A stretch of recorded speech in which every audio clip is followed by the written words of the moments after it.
Chicos, un saludo muy caluroso. Antes que nada, agradecerles por su paciencia. Durante todos estos días, los profes hemos estado preparándonos para poder orientar de mejor manera la continuidad de las clases y que no se sientan pues como abandonados en su proceso académico. Voy a presentarles de una forma muy cortica las modalidades de exportación y posteriormente en las teleclases que vamos a tener ya ahondaremos y profundizaremos en cada una de ellas para tener pues como un mejor desarrollo de nuestras clases. Como les decía, entonces vamos a mirar las modalidades de exportación. Vamos a hablar inicialmente entonces de la exportación definitiva. En este caso es importante recordar que cuando nosotros hablamos de exportación hacemos una referencia a la salida de mercancías del territorio aduanero nacional hacia otros países o hacia otros territorios aduaneros o incluso hasta zona franca, ¿cierto? Ahí he tratado de ser siempre muy enfática. Recuerden, la zona franca es un territorio aduanero independiente. Cuando hablamos entonces de las exportaciones definitivas, estamos diciendo que son mercancías que nosotros sacamos de nuestro territorio aduanero con la intención de que no regresen, ¿cierto? Porque vamos a ver, por ejemplo, en el caso de la exportación temporal para perfeccionamiento pasivo, ¿cierto? Como se dan cuenta, entonces aquí ya tenemos un concepto diferente dentro de nuestra exportación, ¿cierto? Y es que es por un tiempito, ya no va a ser para siempre. Y en este caso vamos a decir, por ejemplo, que la exportación temporal para perfeccionamiento pasivo es aquella en la cual nosotros estamos sacando mercancías hacia otros países o hacia zona franca con una intención muy particular, y es cuál, hacerle justamente una mejora. Pero esa mejora es una mejora pasiva. Entonces voy a ponerles un caso.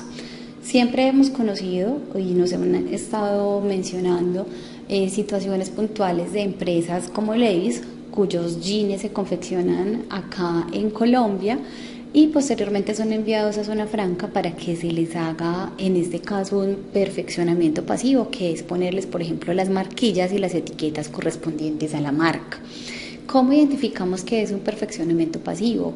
Porque el producto que se exporta de manera temporal, cuando regresa, no ha sufrido una gran modificación, es decir, la posición arancelaria sigue siendo la misma. En este caso, yo envío un jean y cuando voy a retornarlo al país sigue siendo un jean, solo que con una mejora. En este caso le pusimos una etiqueta. Imaginémonos, no sé, una camiseta que estoy llevando a otro país para que, por ejemplo, le pongan un estampado, le hagan un bordado, ¿cierto? Cosas como esas, o incluso en algunos casos aplicando pues como a términos de garantías para que le hagan una mejora que no sea sustancial.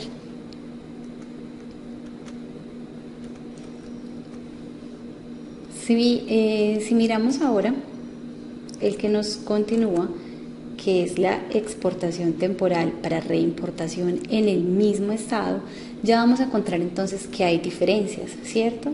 Como hablábamos previamente, aquí tenemos una mejora pasiva, pero finalmente una mejora.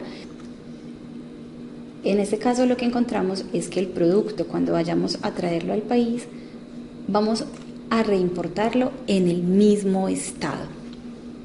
Voy a ponerles un caso muy especial.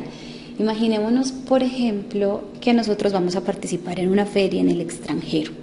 Me llevo algunos mostrarios de lo que yo elaboro en mi empresa, pero la intención de participar en la feria no es vender esos que me estoy llevando, sino llevarlos como exhibición, ¿cierto? Entonces los llevo como exhibición, participo en la feria y cuando regrese al país, esos productos no debieron sufrir ningún tipo de modificación, ¿cierto? El caso más usado es justamente el que les acabo de explicar, pero también podemos pensarlo, por ejemplo, en las empresas que prestan el servicio de arrendamientos con opción de compra, un leasing, ¿cierto? Donde yo puedo exportar una máquina que arrendé bajo modalidad leasing en otro país y supongamos al cabo de un año retornarla al país, obviamente con el desgaste natural que haya tenido, pero sin ningún tipo de proceso de mejora. Esa es la diferencia que encontramos, por ejemplo, con el perfeccionamiento pasivo. ¿Qué sucede con el tema del perfeccionamiento pasivo? Pues que cuando vayamos a ingresar las mercancías, la DIAN va a aplicar los derechos e impuestos correspondientes solamente a la mejora que haya recibido el producto. Vamos a mirar ahora entonces el tema de la reexportación, ¿cierto? Otra modalidad que nosotros encontramos. Frente a la reexportación, lo que vamos a decir es que se trata de aquellos productos que salen del territorio aduanero nacional porque previamente habían sido importados, ¿cierto? Y aquí es donde está el tema esencial. Yo reexporto algo que previamente había sido ingresado al territorio aduanero nacional bajo modalidad de transformación y ensamble. Es decir, traje, por decir, unas partes de una máquina para hacer acá un ensamble, para hacer una mejora, pero la máquina no es para quedarse en Colombia. Nosotros simplemente le estamos dando el valor agregado de la mejora, o en este caso de la mano de obra, pero el producto debe salir del país. Si miramos entonces la otra modalidad, que es reembarque, vamos a decir que esa modalidad aplica para casos muy especiales y es cuando nosotros tenemos mercancías que ingresan al territorio aduanero nacional, como les decía alguna vez en clase, al interior de un vehículo, bien sea avión, buque o incluso camión, pero su destino final no era Colombia, sino que entraron de paso.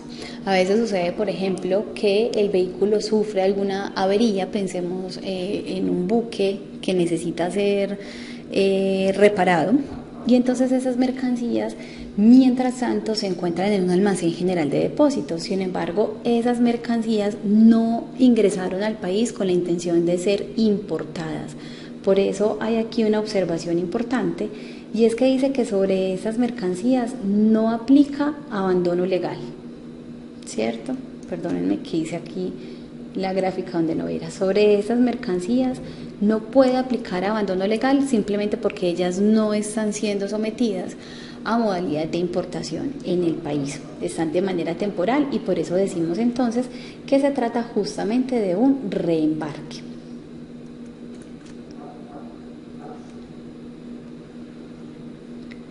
Tenemos una sexta modalidad, que es la exportación por tráfico postal y envíos urgentes. Aquí voy a hacer una corrección en este documento que tengo, no es por valor de 1.000, sino de $5.000, ¿cierto? Entonces vamos a decir que la exportación por tráfico postal y envíos urgentes, como su nombre lo dice, es aquellos paquetes que normalmente enviamos por el servicio de courier, pero sobre los cuales aplican unos limitantes. Básicamente los limitantes están sujetos al valor declarado de los mismos, en cuyo caso, como les aclaro, ¿cierto? Y hago nuevamente aquí como la observación, no puede superar $5.000.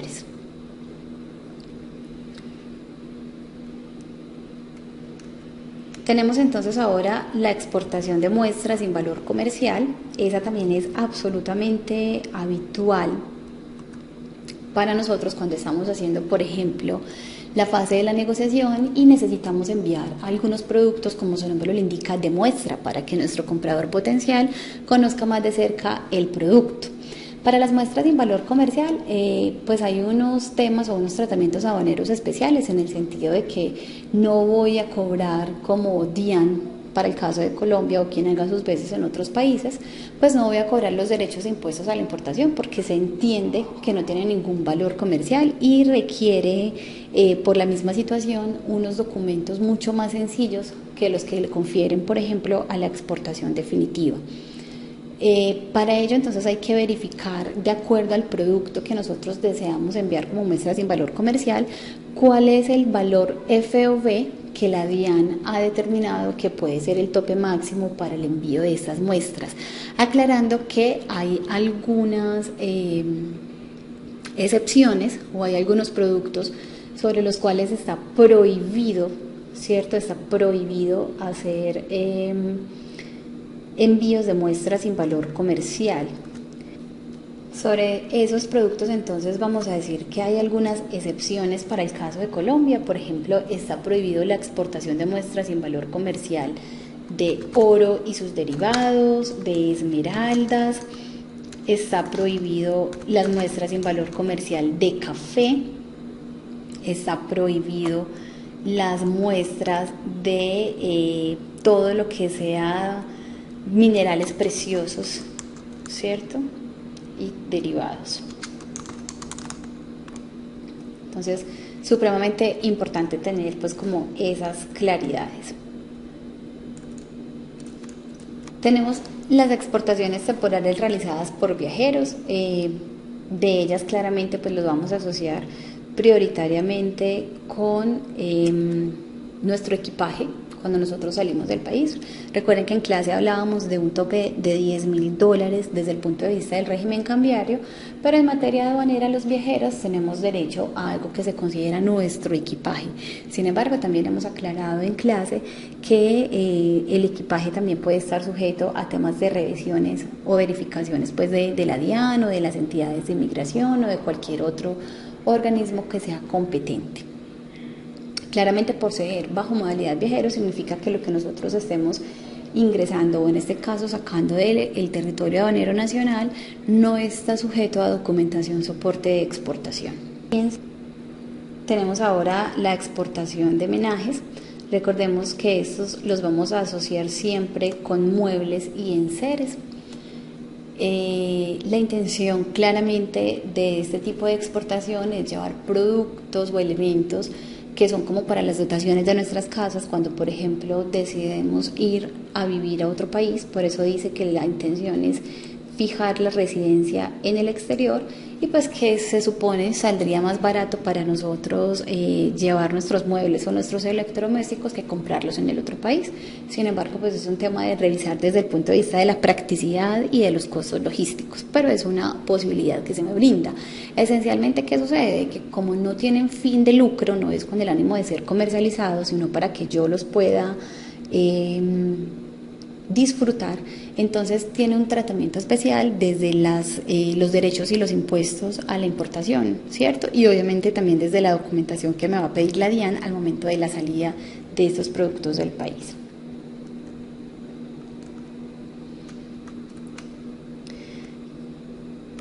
Tenemos los programas especiales de exportación. Esos son muy poco usados, pero son bastante interesantes porque permiten que una persona que se encuentre fuera del país haga un envío de dinero o contrate a un residente en Colombia para que realice una labor de producción con fines de exportación. O sea, aquí el asunto, como lo estamos viendo acá, es que efectivamente hay una obligación a que ese elemento, ¿cierto?, que ha sido procesado, elaborado en el país, sea exportado.